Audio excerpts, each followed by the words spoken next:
Salah satu pemain Thailand mendapat hukuman berat dari klubnya usai terlibat kericuhan dengan timnas U22 Indonesia di final SEA Games 2023.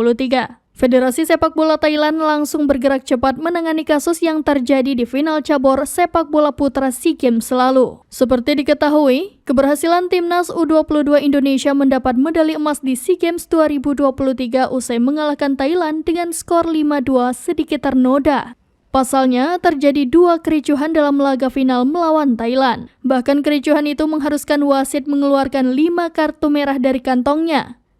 Selesai laga, FAT memastikan bahwa mereka akan membentuk tim investigasi untuk mencari dalang dari masalah ini. Mengutip dari akun Twitter @tl_central, FAT memberikan hukuman kepada 3 staf kepelatihan timnas U22 Thailand. Selain itu, juga ada 2 pemain Thailand yang juga terkena hukuman ini. Kedua pemain tersebut yakni Soponwit Rakyat dan Tritapak Purwangna. Mereka juga dihukum tak boleh membela timnas selama 6 bulan ke depan.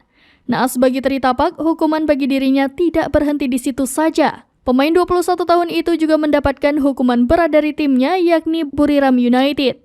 Buriram memutuskan untuk membukukan Tritapak dari tim utama selama 6 bulan. Mereka juga akan mengurangi gaji Tritapak sebesar 25%.